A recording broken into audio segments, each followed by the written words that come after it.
Jaga pendengaran kita. Banyak isu fitnah macam-macam yang kita dengar. Dari lingkungan, gosip, fitnah. Ada orang membawa berita yang membuat kita sakit hati. Dah usah dengar. Dah usah dengar. Orang mukmin bersikap, kalau berita yang mau didengar itu baik, lanjut. Kalau tidak baik, mohon bilang sama yang membawa berita, diam. Diam loh, saya dah mau dengar. Saya dah mau tahu. Biarpun ada orang membawa fitnah, saya sering didatangin. Ada si kiai ini, si ustaz ini, dia suka mau sebutkan nama antum, menjelekkan antum. Saya bilang diam, saya dah mau tahu. Dan ana ingin kasih tahu supaya kamu berhati-hati. Saya tak perlu berhati-hati sama manusia. Saya berhati-hati sama Allah supaya jangan kena siksa Allah Subhanahu wa taala. Istiqamah beribadah. Saya tidak peduli apa yang diucapkan oleh manusia. Tak usah pedulikan, tak usah dengar. Supaya apa? Supaya besok ketemu semua orang dengan hati yang bersih. Tidak ada satupun kita sakit hati sama orang. Siapapun dia. Mau dia ustaz, mau dia pejabat, mau dia tetangga, mau dia sahabat. Coba kira-kira perasaan. Kita kan manusia. Tak ada yang bisa menjaminkan hatinya. Kalau anda besok mendengar fitnah dibawa oleh temanmu sendiri atau tetanggamu, kira-kira besok anda mau salaman sama dia? Biarpun anda berkenan salaman, kira-kira hatinya bersih atau sakit hati? Rasul sallallahu alaihi wasallam sendiri pernah berkata, melarang sahabatnya, jangan ada di antara kalian yang membawa keburukan cerita terhadap sahabatku yang lain. Karena saya ingin bertemu dengan sahabatku dengan hati yang bersih.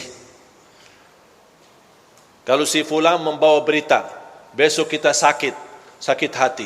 Ketemu, ini yang kemarin yang suka enak-enak aja nih, baru kenal aja udah langsung berani fitnahin aku. Ini kan bisikan kalbu. Dan itulah salah satu sebab yang terkunci hati kita. Makanya fantas kehilangan khusyuk. Karena ini perasaan, makanya tidak usah peduli. Dan saya belajar, orang yang ikhlas, dipuji, dihina, sama saja. Saya ulang lagi. Mudah-mudahan bisa difikirkan. Orang yang ikhlas, dipuji, diangkat, diagungkan, dimuliakan, dihina, dicaci maki, sama saja. Dia tidak peduli. Dia tidak peduli nilai manusia. Dia tidak peduli apa kata manusia. Manusia senang, dia tidak peduli. Manusia tidak senang, apalagi dia tidak peduli. Yang dia pedulikan, Allah senang, Allah suka, Allah ridha, Allah mau, sudah selesai. Kalau kita bisa hidup, insya Allah dengan seperti ini, insya Allah kita punya hati nurani, akan baik sama semua orang dan selalu berbaik sangka. Jangan kita selalu bertafsir sendiri. Dua orang duduk di sana, mereka bisik apaan ya? Jangan-jangan aku yang pusing kita.